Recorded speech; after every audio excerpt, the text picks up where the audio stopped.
Konbanwa, minasan, and welcome back to another Nihongo video. In today's video, we are going to be learning about Japanese particles. Now, again, if you guys hear any noise in the background, please ignore it. Because, random dogs might start barking because they love doing that when I get ready to record. And also this time, I do have a change of scenery. And I kind of will try to, if push comes to shove, I will change the scenery if it starts raining because it feels good out here today. But with that being said, make sure you guys like and subscribe if you enjoyed today's video. Make sure you guys give a comment, a suggestion, and any questions you have, I will answer all of you individually. Now, getting into the lesson, we're still on lesson 3, verbs and verb types. So, getting into particles. My bad, guys. Took me a minute to find the page. I'm gonna edit this out for you guys. So, now for particles, I'm gonna read it straight from the book. We have a few particles. We have o, which I used in yesterday's video, o, de, ni, wa, and ga. But we're not gonna worry about ga because wa and ga are kind of similar. They're both topic markers, but we're not gonna worry about ga for right now. We're gonna worry about much simpler things right now, which is wa. So, wa is a topic marker. De, I'm gonna get into the rest of these particles, but I want to go and tell you guys about wa. So, nouns used in sentences generally must be followed by particles, which indicate the relations that the nouns bear to the verbs. In this lesson, we learn 4 particles: o, de, ni, and e. Direct object. O is a direct object. The particle o indicates direct objects, the kind of things that are directly involved in or affected by the event. Note that this particle is pronounced o. So now we have a sentence. I drank coffee.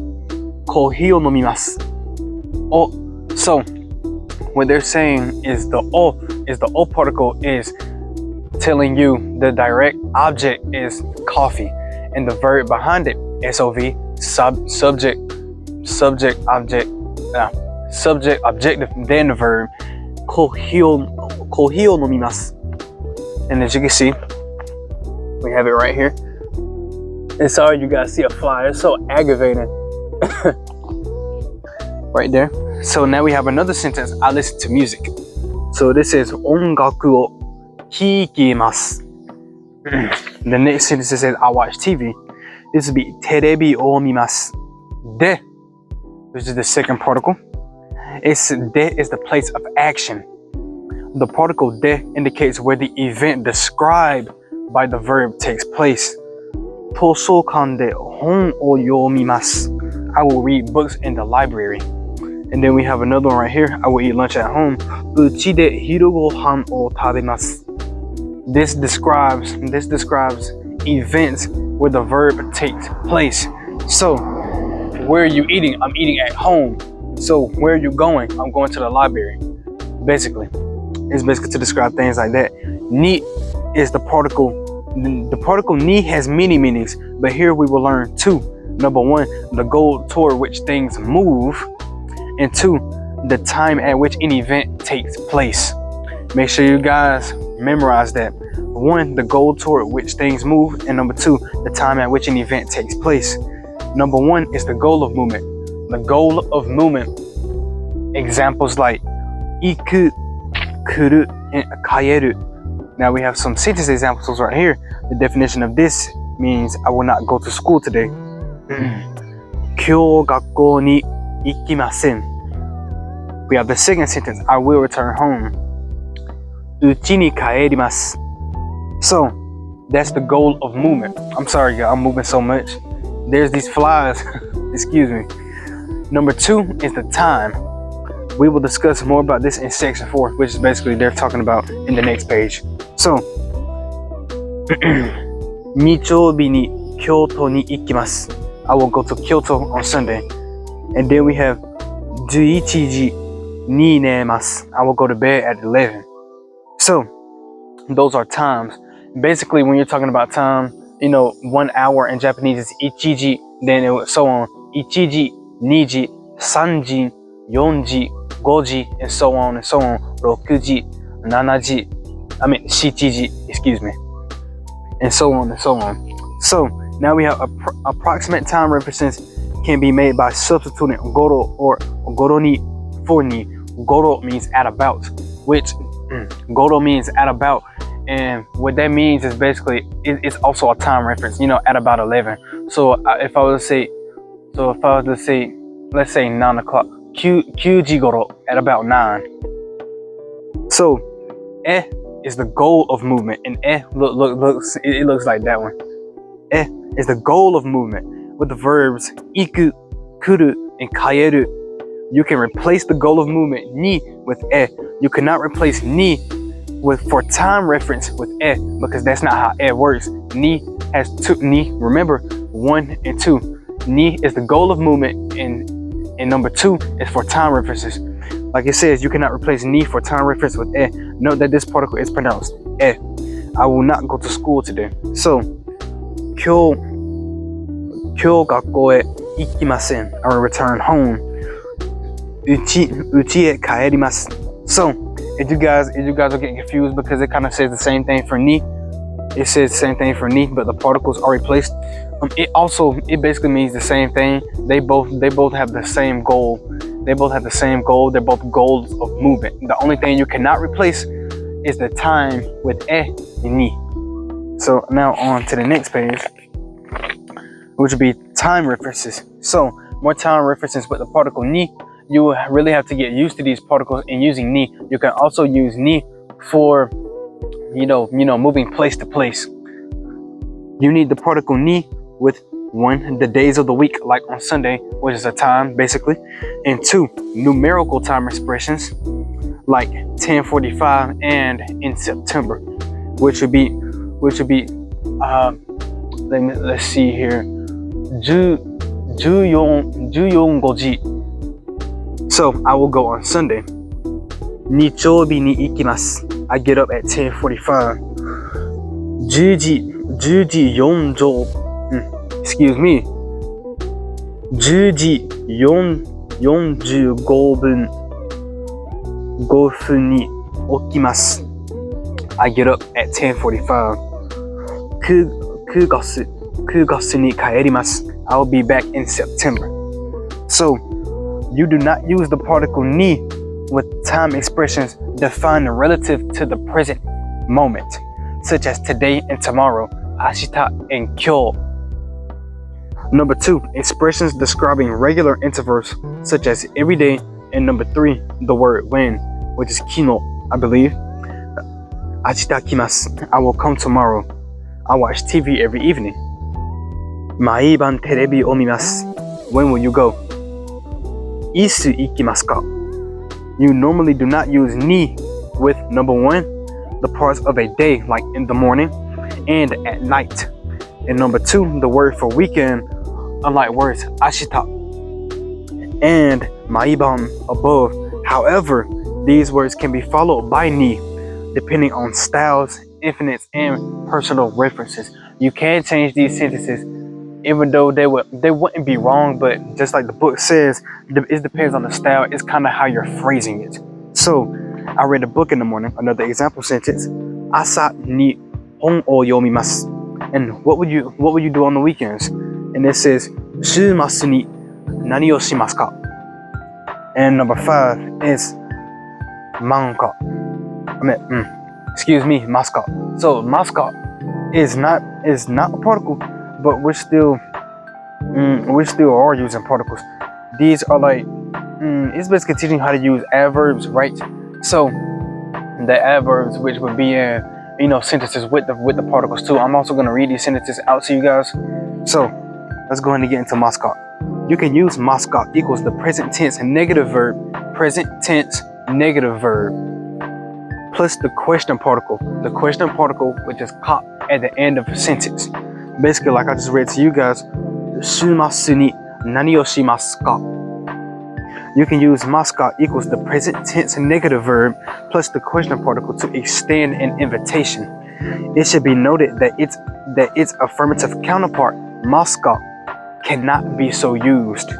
Thus, a sentence like hiru gohan o tabimasu ka can only be constructed as a question, not an invitation, because hiru gohan o tabimasu ka basically means, are you going to eat? Are you going to eat lunch? if you were to replace maska and you would say hirugohan o tabemasen ka, it basically means, oh, do you want to eat lunch? Do you basically, in a sense, it's an invitation. It would basically be meaning, do you want to eat lunch? Do you want to eat lunch with me? It's basically, that's the literal meaning of it. So now you have some examples down here. What do you say to having lunch with me? Hirugohan o tabemasen ka? It's crazy. I promise you I did not look at that example, and I just gave you an example straight from right there. So, and ii desu ne sounds great. Another sentence is tennis o shimasu ka? Tennis o shimasu ka? Will you play tennis with me? Choto. It's slightly inconvenient for me at this moment. Choto meaning slightly inconvenient. Means or ano or eto.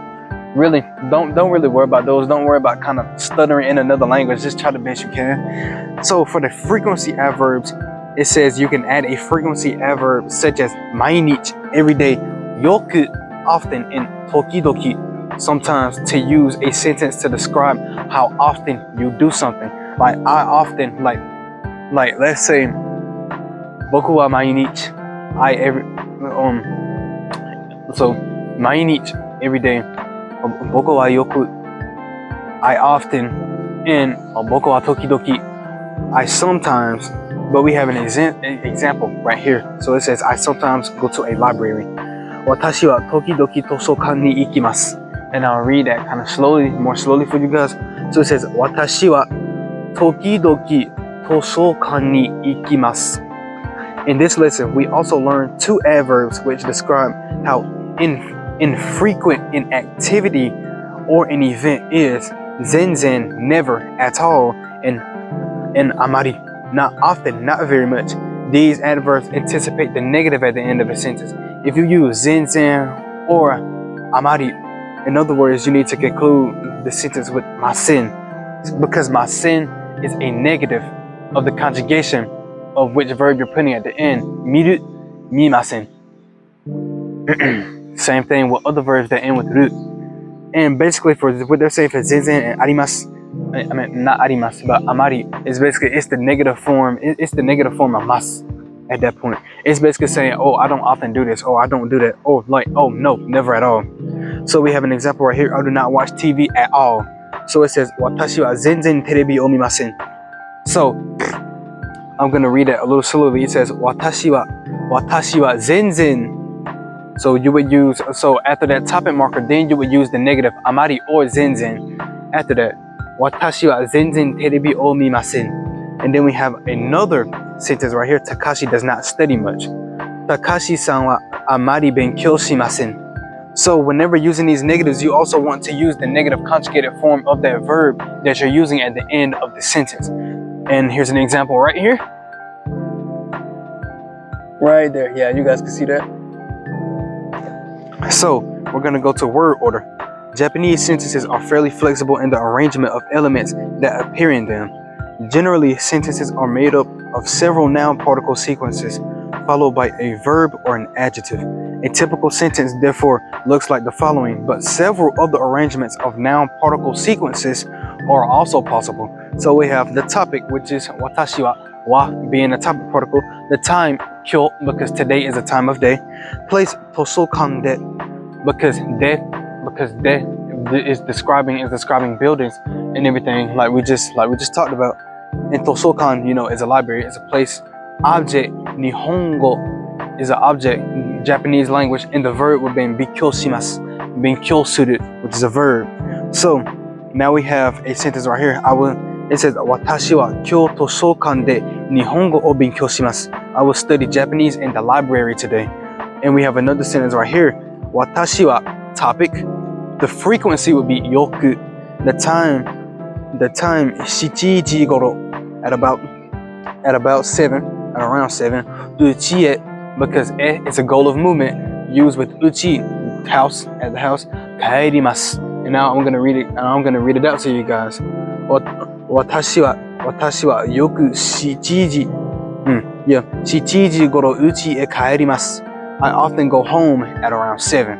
Now the topic particle wa, as we saw in lesson 1, The particle wa represents the topic of one's utterance. A is for the item X. It is such that it puts forward the item that you want to talk about. You may have noted that the topic phrases in sentences such as Mary-san wa 2年生です. Mary is a sophomore. And 私の専攻は日本語です. My major is the Japanese language. Are the objects of those sentences. A topic phrase, however, need not to be the subject of a sentence. We see 3 sentences in the dialogue of this lesson where no subject phrases are made topics with the help of the particle wa. And here we have right here. Mary-san wa 週末大抵何しますか? Mary, what do you usually do on the weekend? And she says, 今日は京都に行きます. I'm going to Kyoto today. In the above 2 examples, wa presents time expressions. Right here, it says 週末は meaning the weekend, a time of the week. 週末は and 今日は today being a time of day. 今日は is representing time expressions as the topic of each sentence. Its effects can be paraphrased like this. Let's talk about weekends. What do you do on the weekends? Let me say what I will do today. I will go to Kyoto. So, 晩ご飯は how about dinner? 食べません I will not eat. In this example, wa is used in directing the listener's attention and thereby inviting a comment or completion of a sentence. You may also note that the broach topic, 晩ご飯, does not stand in subject relation to the verb, but is rather direct object. So, that's all for today. That is topic particles.